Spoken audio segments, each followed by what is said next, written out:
Hi everyone. तो देखो, ये जो है नेशनलिज्म इन इंडिया का वन शॉट वीडियो, मतलब कि इसमें पूरा जब नेशनलिज्म इन इंडिया टॉपिक हम बतलाएंगे। देखो, क्योंकि हम अपने हर एक सारे वीडियो में भी सब लाइन बाय लाइन टॉपिक बतलाते हैं कि ठीक है, इस एक पैराग्राफ है तो उसमें इस लाइन का ये मतलब, इस लाइन का ये मतलब है। लेकिन इसमें जो हमको इम्पॉर्टेंट लगेगा उसको बोलेंगे कि ठीक है अंडरलाइन कर लो, और बुक लेकर के अपना बैठ जाओ, जैसे जैसे बोलेंगे अंडरलाइन कर लो, अंडरलाइन कर लेना। और देखो, जो मेरे अकॉर्डिंग जो इम्पॉर्टेंट लाइन होगा हम उसी को बतलाएंगे।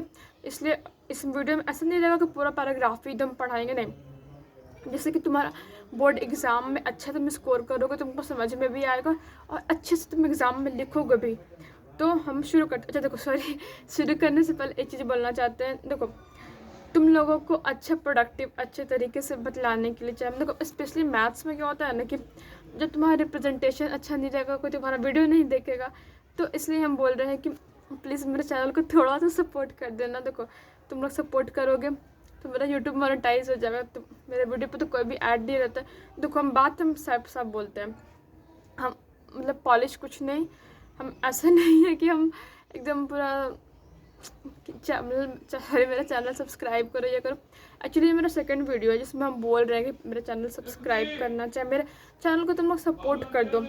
ऐसा हम इसलिए बोल रहे हैं क्योंकि देखो, क्योंकि हम इतना भी अफोर्ड कर नहीं सकते कि एकदम प्रॉपर वे में वाइट बोर्ड रहे। देखो, मेरे पास ट्राइपॉड नहीं है, हम दिखलाते हैं हम कैसे शूट करते हैं।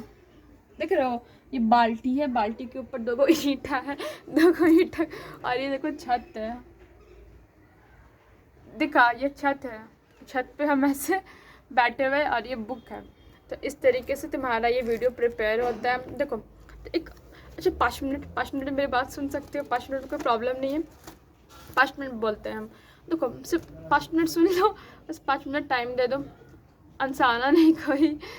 देखो, तुम बोल रहे हैं ना कि अच्छा सा अरेंजमेंट हम करने के लिए सोचे हैं कि मतलब कि एक वाइट बोर्ड रहे, ट्राइपॉड रहे, माइक रहे, क्योंकि मेरा आवाज़ थोड़ा सा अच्छे तरीके से नहीं पहुँचता, थोड़ा कम लगता है आवाज़। हम देखें, हम भी अपना वीडियो देखते हैं यूट्यूब पर कि कैसा आया कैसा नहीं आया, तो फिर तो अच्छे तरीके से आवाज़ आता नहीं, जो हम जानते हैं, हम भी जानते हैं। लेकिन पूरा अरेंजमेंट मिला करके उसमें लगभग 3 से 4 हज़ार रुपये तो लग ही जाएगा, क्योंकि मेरे पास अभी 1 रुपया नहीं है कि हम ये चीज़ मतलब ख़रीद सके। बेसिकली तो ये नहीं कि हम ख़रीद सके, ख़रीदने के लिए पैसा चाहिए जो कि मेरे पास है नहीं अभी। तो जब तक मेरा यूट्यूब मोनेटाइज नहीं होगा तुमको पैसा मिलेगा नहीं। और अब तुम लोग बोलोगे कि ठीक है अपनी फैमिली से पैसा मांग लीजिए, ये खुद के पास है नहीं। तो देखो, हर एक किसी का सिचुएशन एक जैसा नहीं होता है कि ठीक है मेरे पास पैसा नहीं था, अपने घर से पैसा मांग लिया, आप सब कुछ खरीद लिए। तो इंस्टेंट मेरे घर में ऐसा नहीं कि इंस्टेंट हम मुंह से निकाल लिया और हमको मिल गया। बहुत लंबा टाइम लगता है कोई चीज़ के लिए। तो देखो, हर एक चीज़ इंसान एक पब्लिक प्लेटफॉर्म पे एक्सप्रेस नहीं कर सकते, स्पेशली हम अपना हर एक बात को क्योंकि देखो यूट्यूब एक पब्लिक प्लेटफॉर्म है।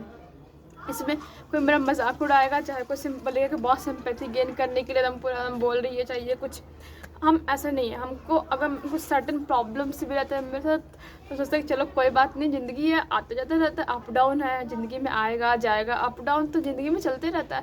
तो ऐसा हम सोचते हैं। और स्पेशली मनी का मैटर है। देखो, जब हम शुरू में बोल रहे हैं कि हम बात एकदम साफ साफ करते हैं। देखो, कोई भी यूट्यूब पे इसलिए आता है, चाहे एजुकेटर हो, चाहे टिकटॉकर, चाहे कोई भी, चाहे जो ब्लॉगर हो, चाहे टेक वाले चैनल हो, कॉमेडियन हो, चाहे मैं मोटिवेशनल स्पीकर, एक्सेप्ट मैं संदीप माहेश्वरी, सिर्फ उनका यूट्यूब मोनेटाइज नहीं रहता, सबका यूट्यूब मोनेटाइज रहता है। तो देखो, मेरे बोलने का मतलब यही है कि हर कोई पैसे के लिए है यूट्यूब पे आता है। देखो, हर कोई कमाता भी पैसे के लिए, जाहिर सी बात है हमको भी यूट्यूब से अपना सोर्स ऑफ इनकम चाहिए। हम भी चाहते हैं कि हम पैसा कमाएं ताकि थोड़ा सा अच्छा चले ज़िंदगी। इसलिए हम अच्छा ज़िंदगी का पटरी अच्छा पे लाने के लिए, मतलब कि ज़िंदगी का पटरी जो ऐसे घुमा हुआ है उसको सीधा रखने के लिए हम यूट्यूब पे अपना वीडियो अपलोड करते हैं। ज़्यादा तो हमको कुछ आता नहीं है कि एकदम पूरा मेकअप वेकअप करके एकदम अच्छे तरीके से तैयार व्यार हो करके एकदम बाल उल खोल करके, उनको बहुत अकबक लगता है वैसे। इसलिए हम डायरेक्ट चोटी बांधते हैं, मोबाइल लाते हैं और उनको शूट कर लेते हैं वीडियो। इस तरीके से हम अपना वीडियो शूट करते हैं। अब पूरे अच्छे तरीके से अरेंजमेंट मेरे साथ ऐसा पता है, मेरे साथ अरेंजमेंट अच्छा नहीं है, इसलिए हम रिंग लाइट नहीं यूज़ कर सकते। छत तुमको दिखाए कि छत है, छत पर हम वीडियो अपलोड करते हैं ताकि सन का लाइट आए मेरे चेहरे पे, ताकि हम गोरे दिखें और मेरा वीडियो अच्छा रहे। असल इतने गोरे हम हैं नहीं, हल्का सा कम पर है, ताकि मेरा वीडियो अच्छा दिखे। तो इसलिए हम बोल रहे हैं कि प्लीज़ प्लीज़ मेरे चैनल को थोड़ा सपोर्ट कर दो, ताकि पता है हम भी चाहते हैं कि तुम लोग को हम अच्छे तरीके से बतला सकते, क्योंकि मेरा ऐसा मानना है ना कि अगर रिप्रेजेंटेशन अच्छा नहीं रहेगा, तुम्हारा देखने वाला देखेगा नहीं, तो उस रिप्रेजेंटेशन को हम अच्छा करने के लिए लगे हुए हैं ताकि वाइट बोर्ड खरीद सके। मैंने तो वाइट बोर्ड खरीदने का और माइक खरीदने का, ट्राईपॉड फिर भी जुगाड़ हो जाएगा। मेन वही है कि हमको वाइट बोर्ड और माइक का ख़रीदना है, तो फिर उसी के जुगाड़ में लगे हुए। और थोड़ा सा अगर मान लो कि मेरा यूट्यूब मोनेटाइज हो गया, तो वहाँ तुम लोगों की दया से, मतलब कि दया नहीं, मतलब तुम लोग सपोर्ट करोगे तो मेरा यूट्यूब अगर मोनेटाइज हो जाता है जल्दी अपकमिंग टाइम में, क्योंकि तुमको पता है हम 5 महीने से, पता है हम 5 महीने से लगभग 138 वीडियो अपलोड कर चुके। जो भी हमको लगता था कि बेसिकली कि किसी को ज़िंदगी में कैसा प्रॉब्लम हो सकता है, कैसे टॉपर बने, चाहे कैसे क्या करे, मतलब मेरे एक मतलब कि फेलियर स्टूडेंट को सक्सेस कैसे मिल सकता है, मतलब मेरे अकॉर्डिंग हमको जो लगा हर एक टॉपिक पे अपना दिमाग डाल करके हम अपलोड किए हैं। और जब मतलब एसएसटी का और मैथ्स का सारा चैप्टर सोचो, जब कि हम ट्वेल्थ का भी चैप्टर, मतलब मैथ्स का चैप्टर को जितना हमको समझ था नम उसका नम निचोड़ करके हम डाले हैं, पर कोई देखता ही नहीं है, तो समझ में नहीं आता क्यों। ये तो हो गया तो कोई देखता नहीं है। बस यही हमको बोलना था कि तुम लोग प्लीज़ थोड़ा सा सपोर्ट कर दो, ताकि मेरी ज़िंदगी की नैया थोड़ा चले ठीक से। लेकिन हाँ, कोई ये मत बोलना कि सिंपैथी गेन करने के लिए डाल रही है, चाहे कुछ मतलब सिंपैथी गेन करने के लिए बोल रही है, ऐसा कुछ नहीं है। हम सबसे पहले हम सिंपैथी गेन नहीं करते हैं, क्योंकि मेरा फर्स्ट ऐसा वीडियो है जिसमें हम बोल रहे हैं कि हमको पैसे के लिए, हम देखो जाहिर सी बात है यार, सब कोई पैसे के लिए कुछ ना कुछ करता है, हम भी पैसे के लिए कर रहे हैं, क्योंकि हमको यूट्यूब से पैसे की ज़रूरत है, हमको पैसा कमाना है। तो अब देखो, अब मेरा एग्ज़ाम है, हम बाहर जा नहीं सकते कमाने के लिए, मई में मेरा एग्ज़ाम है, और बात आया कि कोई हमको रखेगा नहीं, क्योंकि अभी हम इंटर पास किए करेंगे, तो कोई भी स्कूल वाला यही बोलेगा आपका क्वालिफिकेशन के, तो बोलेंगे हम इंटर पास, हमको रख लेगा, नहीं रखेगा। और रखेगा तो 1-2 को पढ़ाने, जो कि मतलब 1-2 को भी नहीं बोलेगा बीएड करके आइए, तो 3 साल हमको बीएड में लगेगा, सॉरी हाँ बीएड में 4 साल लगेगा, तो उतना तो मेरे पास टाइम है नहीं। हमको पैसा सिंपली कमाना है, ज़रूरत है हमको पैसे के लिए पैसे का, तो इसलिए ये मेरा सबसे आसान ज़रिया हमको लगा इसको आजमाने का, तो हम इसको आजमा रहे हैं, देखते हैं कभी ये चीज़ मेरे पे अच्छे प्रूफ होता है। देखो, और हमको नहीं लगता बोलना गलत है कि हमको पैसे के लिए हम अब इसको यूज़ कर रहे हैं, बेसिकली तो हर कोई पैसे के लिए यूज़ करते हैं, तो हम भी पैसे के लिए यूज़ कर रहे हैं। लेकिन बात है कि हम खुले तौर पे हम बोल रहे हैं इस चीज़ को, शायद किसी को अच्छा ना लगे सुनने में, शायद किसी को बेकार लगे, लेकिन सच्चाई ये है, मेरा अपलोड करने का, मेहनत करने का बिल्कुल सच्चाई ये है। तो हम कोई, अब छोड़ो, अब 5 मिनट तो ज़्यादा हो गया, अब इसको देखते हैं। कहाँ चला गया?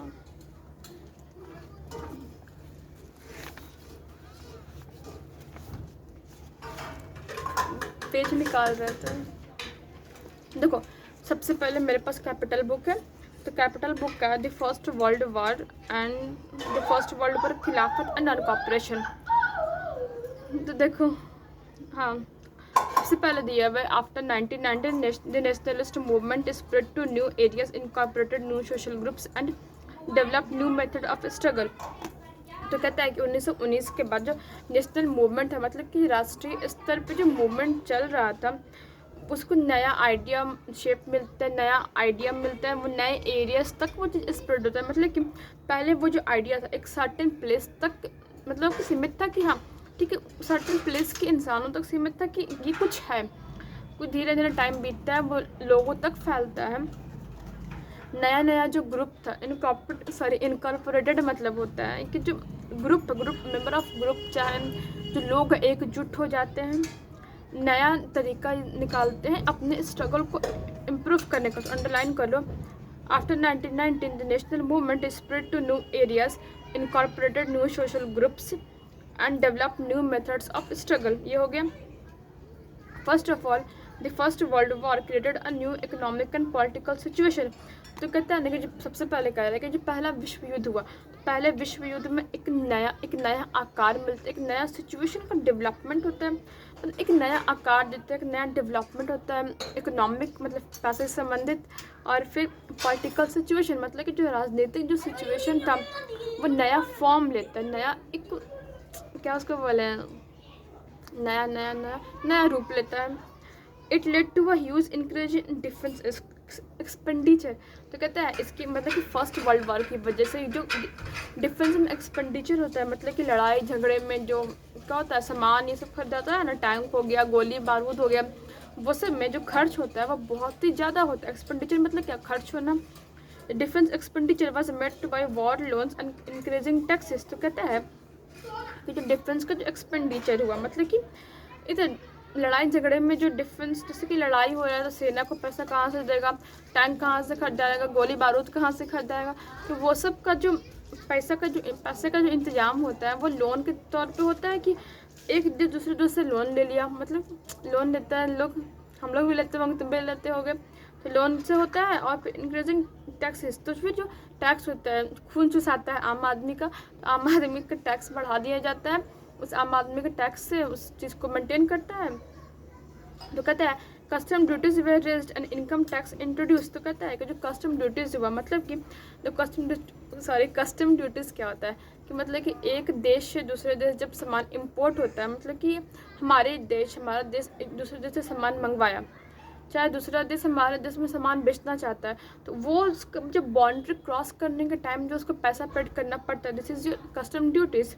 तो और कहता है एंड इनकम टैक्स इंट्रोड्यूस। देखो सबसे इम्पॉर्टेंट बात है कि इनकम टैक्स कब आता है, मतलब इनकम टैक्स का इमरजेंस कब से होता है। तो फर्स्ट वर्ल्ड वॉर के टाइम जब पैसे की ज़रूरत था तो उस टाइम इनकम टैक्स का आता है, तो और इनकम टैक्स इंट्रोड्यूस हुआ है इस time. It just doubled between 1930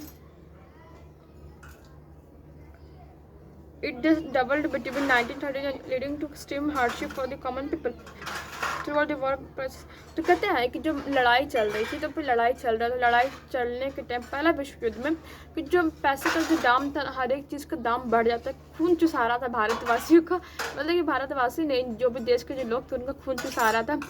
खून चुसाने के तरीके में क्या होता है कि सामान का दाम बढ़ जाता है, खून चुसाता है हम लोग का, खून चुसाते। तो कहता है कि 1913 से 1918 के बीच ये जो दाम था, ये जो सामान का जो दाम था दुगना हो जाता है। Then in 1918 and 1920 many parts. तो कहता है 1918 से लेके 1919 एक साल, फिर 1920 से लेके 1921 मतलब बेसिकली 4 साल।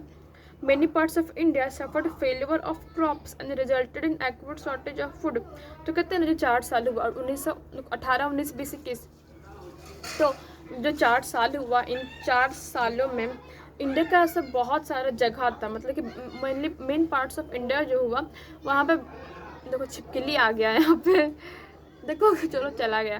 तो कहता है कि यहाँ पे जो main parts of India sorry मतलब कि इंडिया का जो बहुत अच्छा जो जगह था वहाँ पे खेत जो होता है ना, तो बिहारी लोगों को पता होगा जो इसका खेत होगा कि जो खेत जो होता है वो बर्बाद हो जाता है, और फिर जिसकी वजह से खाने की बहुत ज़्यादा कमी हो जाती है।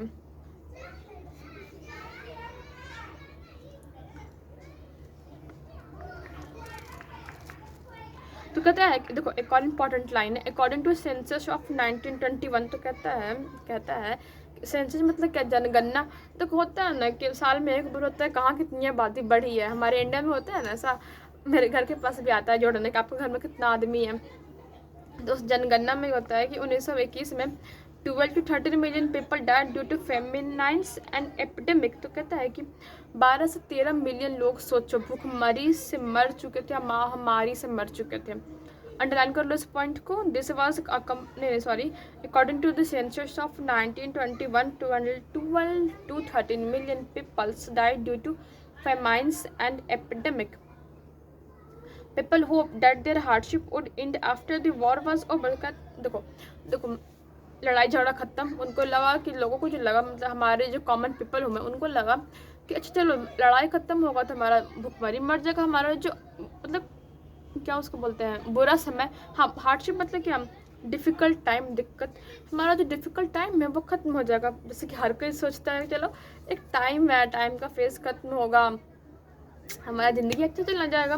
लेकिन हमको लगता है ना कि देखो, इंसान अपनी किस्मत खुद लिखता है, उस किस्मत को बदलने भर के देरी होती है। तो थोड़ा सा भाषण तो बोलते हैं कि देखो, एक इंसान है ना अपनी ज़िंदगी खुद बनाता है, कि ये नहीं सोचता है कि भगवान मेरा किस्मत कैसे बना के भेजेंगे। हमको लगता है ना कि इंसान अपना किस्मत खुद लिखता है, उस किस्मत की लकीर खुद लिखता है।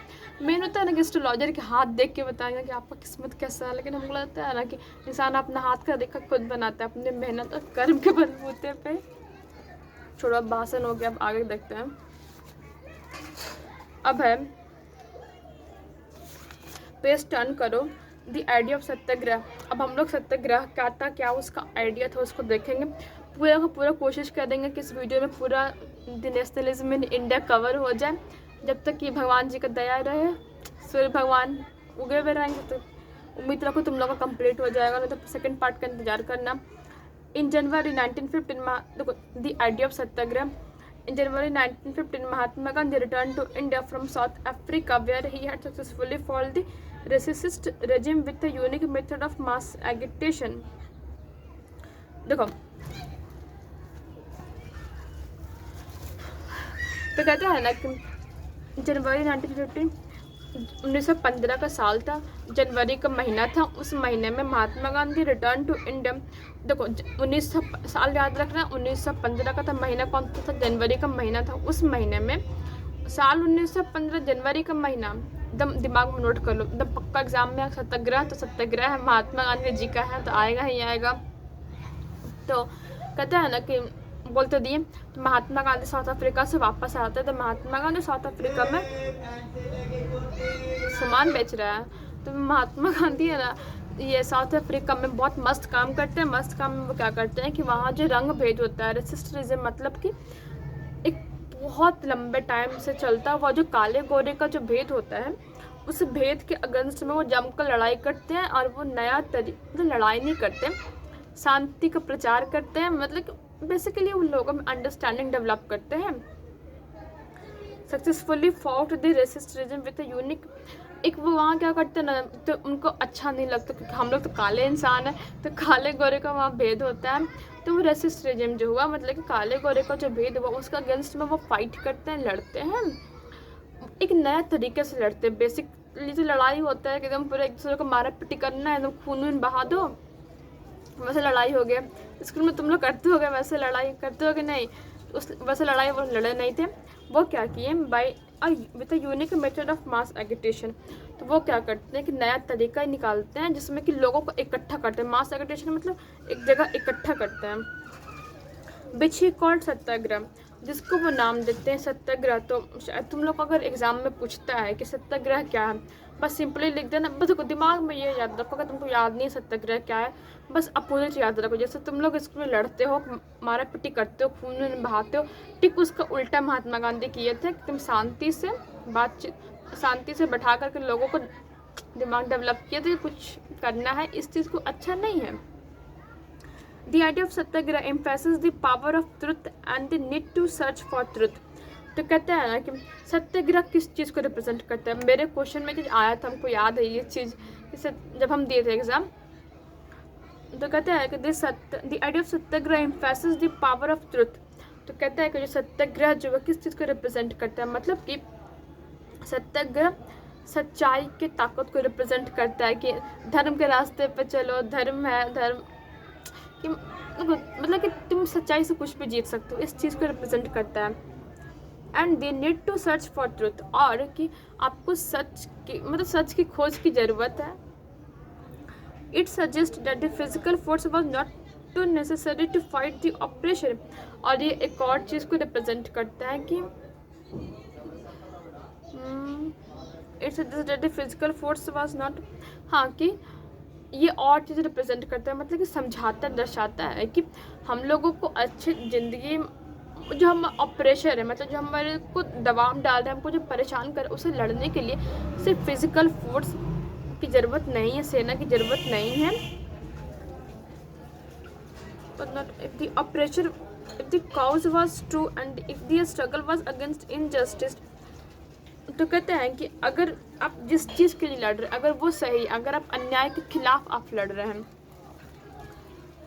विदाउट सीकिंग वेनेजेंस और बिंग अग्रेसिव, कहता है कि बिना लड़ाई झगड़े, एकदम बिना लड़ाई झगड़े, बिना मारा पिटी के भी satyagrahi could win the battle through non violence. तो कहता है कि सत्याग्रही जो सत्याग्रह जो कर रहे हैं वो सत्याग्रही कहलाए। जो सत्याग्रही हुए वो आपसी मतभेद से, मतलब कि आपसी बातचीत से, बिना लड़ाई झगड़े के शांति से बात करके मामला सलटा सकता है। बिहार की भाषा में मामला सलटा सकता है। तो कहता है this could be achieved by appealing to the conscience of the oppression. तो कहता है इस चीज़ को हम लोग अचीव कर सकते हैं, भाई बातचीत करके अचीव कर सकते हैं। अब कहता है after arriving in India Mahatma Gandhi successfully organise satyagraha movements in many places of the country. देखो महात्मा गांधी इंडिया आ चुके हैं 1915 के बाद। हाँ 1915 के बाद महात्मा गांधी 1915 में, मतलब 1915 में जनवरी को महात्मा गांधी इंडिया आ चुके हैं। इंडिया आने के बाद बहुत सारे जगह पे वो सत्याग्रह करते हैं। अब पूछेगा महात्मा गांधी सत्याग्रह कहाँ कहाँ करते हैं, तो वो दिखा रहा है। तो देखो इंडिया में उनका सत्याग्रह मूवमेंट वाज स्टार्टेड 1960। तो उनका जो सत्याग्रह मूवमेंट है वो 1916 को स्टार्ट हुआ था। देखो बिहार में हमारे जगह पे चंपारण के बिहार के चंपारण में महात्मा गांधी का सत्याग्रह मूवमेंट स्टार्ट हुआ था।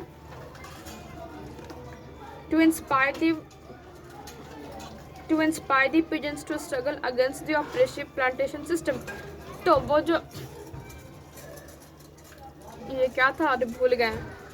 टू इंस्पायर दी पीजेंट्स, तो जो पीजेंट्स थे ना, जो प्लांटेशन जो प्लांटेशन सिस्टम था उसमें जो लोग काम कर रहे थे उनको प्रेरणा देने के लिए सत्याग्रह मूवमेंट को स्टार्ट किया गया था। फिर एक साल के बाद 1917 सत्याग्रह मूवमेंट होता है। किसके सपोर्ट में? To the demands of peasants of Kheda district of Gujarat. तो गुजरात के जो खेदा डिस्ट्रिक्ट के जो लोग हुए उनके डिमांड्स को फुलफिल करने के लिए होता है सत्याग्रह मूवमेंट। तो कहते हैं ना द पीजेंट्स ऑफ, वो जो खेदा, देखो वहाँ के लिए क्यों हुआ तो चले पढ़ाते नोट कर लेना। The peasants of Kheda could not pay the revenue to crop के लिए। तो कहते हैं ना कि गुजरात में जो खेदा के जो किसान थे उनका खेत बर्बाद हो चुका था, तो फिर वो लोग नहीं दे सकते थे रेवेन्यू जो वहाँ पे देना उनको पड़ता था। फिर 1918 में सत्याग्रह मूवमेंट होता है। फिर महात्मा गांधी 1918 में अहमदाबाद जाते हैं सत्याग्रह मूवमेंट करने के लिए, कॉटन मिल वर्कर्स के लिए। देखो अब पॉइंट अंडरलाइन कर लो है सत्याग्रह। अच्छा ये बाद में करवाएंगे ठीक ना, अब जल्दी सिर्फ कंप्लीट करने पर ध्यान है, कंप्लीट करते हैं कि भगवान जी चले गए तो फिर हो भी नहीं पाएगा। मेन बात तो देखिए मोबाइल मेरे पास रहता नहीं, मम्मी जाती है स्कूल। तुम लोग को तो नहीं पता होगा मेरी मम्मी टीचर है, मम्मी स्कूल जाती है पढ़ाने के लिए तो मोबाइल लेके जाती है, तो दिन भर तो रहता नहीं है मेरे पास। In all this places Mahatma Gandhi got huge success. तो कहते हैं जहाँ जहाँ महात्मा गांधी सत्याग्रह मूवमेंट करते हैं उन सब जगह पे उनको बहुत अच्छा ज़्यादा सपोर्ट मिलता है। तो महात्मा गांधी 1919 में डिसाइड करते, देखो द रॉलेट एक्ट का टॉपिक है। तो 1919 में महात्मा गांधी डिसाइड करते हैं कि हम लोग राष्ट्रीय स्तर पे हमको सत्याग्रह मूवमेंट करना है अगेंस्ट द प्रपोज। तो जो रॉलेट एक्ट जो दिया कि अरे रॉलेट एक्ट जो लागू हुआ था ना उसके अगेंस्ट में वो सोचते हैं कि हमको राष्ट्रीय स्तर पर सत्याग्रह मूवमेंट करना है। रॉलेट एक्ट क्या था थोड़ा सा आगे बताया हुआ है इस टॉपिक पे।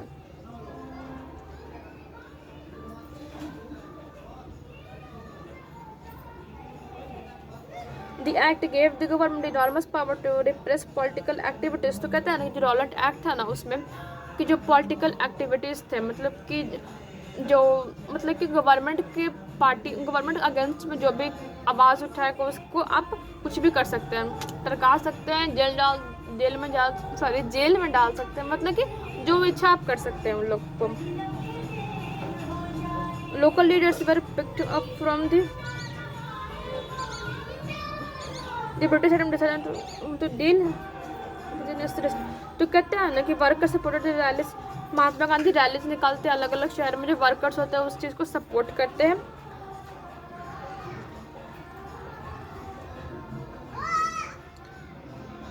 जो देखो लोकल लोकल जो लीडर्स होते हैं ना अमृतसर में, उसको उनको उठा लिया जाता है। Local leaders from Amritsar were picked up the Mahatma Gandhi was barred from entering Delhi. और महात्मा गांधी को जो दिल्ली में इंटर करना मना कर दिया गया, तो उनको रोक लगा दिया गया था। On 10 April the police in Amritsar fired upon a peaceful procession. तो कहते हैं ना कि 10 अप्रैल को मतलब शांति चल रही थी अमृतसर में। अमृतसर में शांति से लोग थे, उसमें जो पुलिस होती है गोली चला देती है। It provoked widespread attacks on banks, post office and railway station. देखो अब कोई शांति से बैठा हुआ रहेगा, देखो उसको उकसाव मारो पिटो उसको, तो उसको तो गुस्सा आएगा ही ना, उसका आदमी चला जाएगा तो उसको गुस्सा आएगा। तो फिर लोग भी अपना होता है ना Newton third law of every action there is equal and opposite reaction, तो वही होता है। लोग जाकर बैंक तोड़ देते हैं, ये तोड़ देते हैं, मतलब बर्बादी करते हैं। On 13 April the infamous incidents of Jallianwala took place. अब ध्यान से सुनो, 13 अप्रैल को जलियांवाला बाग इंसिडेंट्स होता है। On that day, a large crowd was gathered in the enclosed ground of Jallianwala Bagh. उस दिन क्या होता है ना कि बहुत ज़्यादा ह्यूज अमाउंट में जो भीड़ रहती है जलियांवाला बाग में इकट्ठी हुई भी रहती है, जिसमें बहुत पतला सा रास्ता था, उस रास्ते में ब्लॉकेज कर देता है वो लोग। बेसिकली ब्रिटिशर्स ब्लॉकेज कर देते, मन तो करता है कि फोड़ दे उन लोग का दम। सम गैदर देयर टू, अब देखो अब कुछ कोई लोग वहाँ पे क्यों गैदर हुए थे, कुछ आए थे मेला घूमने, किसी को पता नहीं था कि मार्शल लॉ लगा हुआ, आगे बताया है। और कुछ जो था रॉलेट एक्ट के अगेंस्ट में प्रोटेस्ट करने, विरोध करने आए थे। Others had came to attend the annual Baisakhi fair. हाँ वही कहता है कि और जो कुछ लोग थे वो बैसाखी का मेला के लिए आए थे।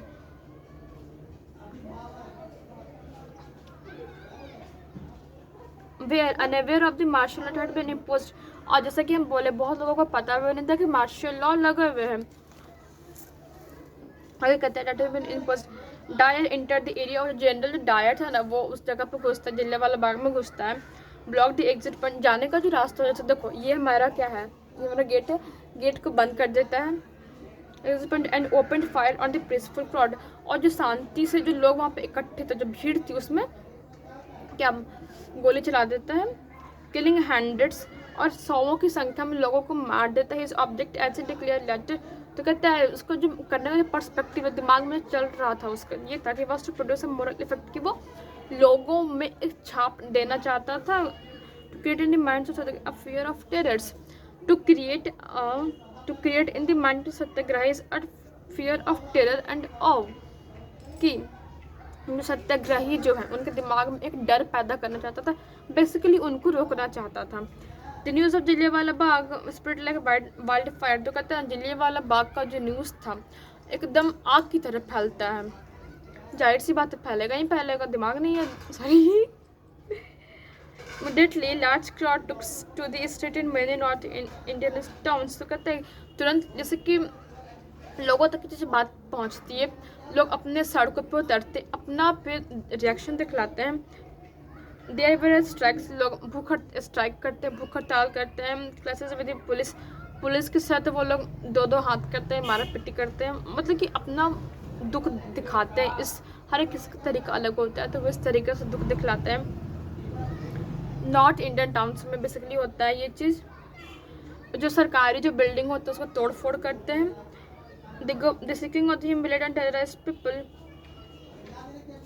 but the government responded with brutal repression। तो कहता है कि जो गवर्नमेंट जो है इस चीज़ को जो रिस्पॉन्स करती है कि मतलब कि एक तो पब्लिक ऐसे कर रही थी, तोड़ फोड़ कर रही थी, तो गवर्नमेंट उसका बदला लेती है। क्या करती है, seeking to humiliate and terrorize people, जो लोग हैं, जो लोग सत्याग्रही है, बेसिकली उनको बेइज्जत करती है और डराती है लोगों को। Were satyagrahi were force to rub their nose on the ground. कहता है कि सत्याग्रही जो हुए उनको अपने जो नाक हुआ ना उसको जमीन पर रगड़ने के लिए बोलता है। इतना लिच्चड़ था दम। Nose crawl on the street, और क्या जमीन पर रेंगने के लिए, से बच्चे नहीं होता कि वो ठेवना पे से चलता है, वैसे उनको चलने के लिए बोलता था। एंड डू सलाम टू ऑल द साहिब्स, और जो ब्रिटिश सर जो हुआ उसको बोलता था कि आप सलाम करिए हमको। People were flogged and village around Gujranwala in Punjab now in Pakistan पर बॉम्ब्ड। और जो लोग थे ना उनको कोड़ा से मारता था। तुम लोग पुराना सीरियल देख के वो इसमें दिखाता है कि कोड़ा क्या होता है, ब्लैक कलर का होता है, फड़क फड़क मारता है उससे, तो उससे मारता था। और जो एक पंजाब में एक जगह है गुजरनवाला, जो अब पाकिस्तान में, वहाँ पे बम्बार्डिंग हुआ था, मतलब कि बम्बार्डिंग मतलब बॉम्ब गिरा दिया था। इन सब चीज़ को देखते हुए महात्मा गांधी मूवमेंट को बोल देते कि अब तुम रुक जाओ, अब तुम्हारा काम नहीं है मेरे पास। जो it was still limited mostly in cities। देखो क्या होता है ना कि मतलब कि जो रॉलेट एक्ट नहीं जो रॉलेट सत्याग्रह, हाँ रॉलेट सत्याग्रह जो था वो कुछ से किसी स्टेट तक लिमिटेड था, किसी किसी जगह तक लिमिटेड था। तो महात्मा गांधी सोचे कि उसको हमको यूथ सपोर्ट चाहिए, तो यूथ सपोर्ट में वो लोग सोचे कि हिंदू मुस्लिम को हमको एक करना पड़ेगा, तभी हम नेशनल लेवल पे इस मूवमेंट को ले जा सकते हैं और लोगों को हमको ह्यूज अमाउंट में सपोर्ट मिलेगा जब तक हिंदू मुस्लिम एक नहीं होंगे। इसके लिए वो क्या करते हैं, इशू ऑफ द खिलाफत, तो कहते हैं तो वो सोचेगा जो खिलाफत का जो इशू है वो हिंदू मुस्लिम को एक साथ ला सकता है। And there were rumours that a harsh peace treaty was going to be imposed on the Ottoman empire जो defence Khilafat imperial powers. The Khilafat committee, देखो खिलाफत का कमेटी जो हुआ उसको हराने के लिए बॉम्बे में 1900 तेरी की पेंसिल गिर गया था मेरा, बॉम्बे में 1900 देखो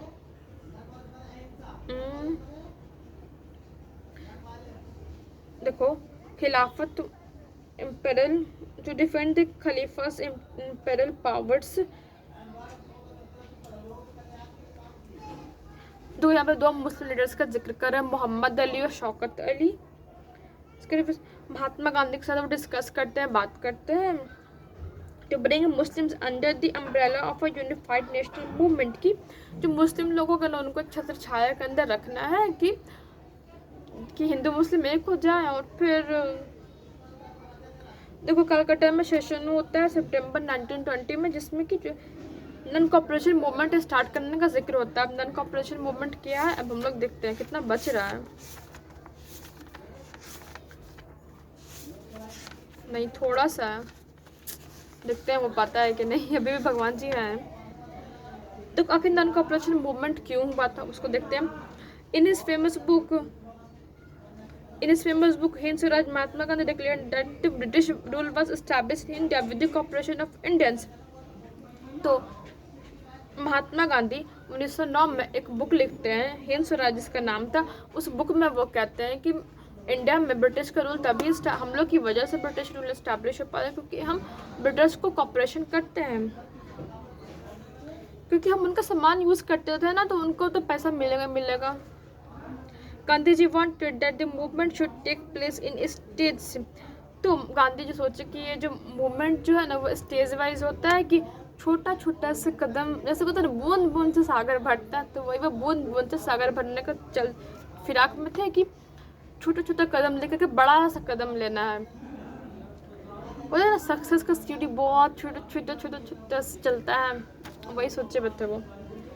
He proposed that it should start with the surrender of the title that the government awarded। तो सोचे कि आखिर ये कैसे होगा, तो सोच लिए कि हम एकदम नन कॉपरेशन मूवमेंट स्टार्ट करेंगे कि जिसमें ब्रिटिशर्स को बेसिकली इंडियन सपोर्ट नहीं करेंगे। तो इस चीज़ को वो आइडिया निकालते हैं कि जो ब्रिटिश गवर्नमेंट ने टाइटल दिया है इंडियन पीपल को कि आप ये हैं, उस चीज़ को हटा देने का, कि वो जो तुम जो दिए तुम रखो, मेरे पास जो अपना है।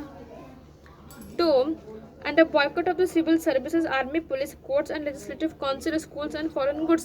तो boycott मतलब बहिष्कार करना, कि ब्रिटिशर जो स्कूल खोला उसमें बच्चे नहीं जाएंगे, ब्रिटिशर जो लोगों को जो काम दिया कोर्ट का, जो भी मतलब बेसिकली जो भी काम था स्कूल का, फॉरेन से जो सामान आ रहा था उसको बॉयकॉट करेंगे, उसका बहिष्कार करेंगे, उसका हम यूज़ नहीं करेंगे। Then in the case government adopt repressive tactics. तो देखो क्या होता है कि महात्मा गांधी सब कुछ हटवा देते हैं, तो मतलब महात्मा गांधी लोग बात मानते हैं उनका, तो फिर लोग उनका मतलब लोग बात मानते थे, तो लोग उनका बात माने, जाना छोड़ दिया स्कूल, बच्चा स्कूल जाना छोड़ दिया। तो इन सब को देखते हुए जो ब्रिटिशर्स एकदम कुटबुद्धि अपनाता है। Mahatma Gandhi and Shaukat Ali tortured extensively through the summer of 19 to mobilize तो टूवर्ड हम टॉर्चर्स पढ़ रहे थे toward extensively through the summer of 1920 to mobilize popular support for the movement. देखो 1920 के अच्छा फुल सिविल कैंपेन भी लॉन्च। तो महात्मा गांधी को सिविल डिसोबीडियंस लॉन्च करने के लिए सपोर्ट की ज़रूरत था। तो वो क्या करते हैं, महात्मा गांधी और शौकत अली 1920 के गर्मी के साल में, मतलब गर्मी के टाइम में वो पूरा घूमते फिरते हैं ताकि लोगों को इकट्ठा कर सके, लोगों को एकजुट कर सके। अब देखो यहीं पे छोड़ देते भगवान जी, अब अलविदा कह रहे हैं, तो यहीं पे छोड़ देते, इसका पार्ट 2 का भी इंतजार करो। Bye bye. अच्छा हाँ, एग्ज़ाम अच्छे से देना, दम पढ़ना जम करके, जैसे हम भी पढ़ रहे, मतलब हम भी थोड़ा थोड़ा पढ़ ही रहे। तुम्हारे रिजल्ट का इंतज़ार हमको रहेगा। देखो जैसे ही रिज़ल्ट आएगा, पहले तो मेरा ही आएगा, मेरा 10th का सॉरी 12th का है, तो मेरा तो पहले आएगा। तो हम तुम लोग को बताएंगे कि मेरा रिज़ल्ट इतना है, और जैसे ही तुम लोग का रिज़ल्ट आएगा, जो जो हम जुटे हुए हो एकदम बोलना कि हाँ मेरा रिज़ल्ट ऐसा आया, और अच्छे तरीके से यार एग्ज़ाम देना। 10th होता है एकदम पहला ज़िंदगी का मंजिल रहता है, एग्ज़ाम देना। हमको अपने मम्मी पापा सबको अपने आप, बेसिकली अपने आप को प्राउड फील करवाना, एकदम जम कर एकदम अच्छे तरीके से लिखना। और देखो सबसे पहले 2 मिनट का टाइम ले लेते हैं, सूर्य भगवान जाने वाले हैं। देखो जब डर होगा ना कि हमको लिखना कैसे, बेसिकली हमको बोर्ड में लिखना कैसे, कुछ नहीं, कहानी समझ लो। हिस्ट्री का, बेसिकली हम हिस्ट्री का ही बात कर रहे हैं कि कहानी समझ लो, कहानी ये कहता है, कुछ नहीं, बस देखो तुम्हारा 5 नंबर का क्वेश्चन आएगा। 5 नंबर तुम क्वेश्चन में क्या करना, जॉन नहीं, सुनो पहले मेरी बात, तुम बहुत इंपॉर्टेंट बात बता रहे हैं, मेरा एक्सपीरियंस है, मेरा आया, मैं 93 आया था मेरा। तो देखो क्या होगा ना कि तुमको क्वेश्चन देगा, उसमें एक एक लाइन का क्वेश्चन तुम, मतलब आंसर तुम लिख देना, मच्छर है, एक एक लाइन का तुम आंसर लिख देना कि क्वेश्चन तुम्हारा 5 नंबर का, तो पॉइंट दे देना एक लाइन का, मतलब तुम 5 पॉइंट लिख देना, उसी टॉपिक रिलेटेड नंबर मिल जाएगा। तब तक के लिए बाय बाय, अच्छे से एग्ज़ाम देना।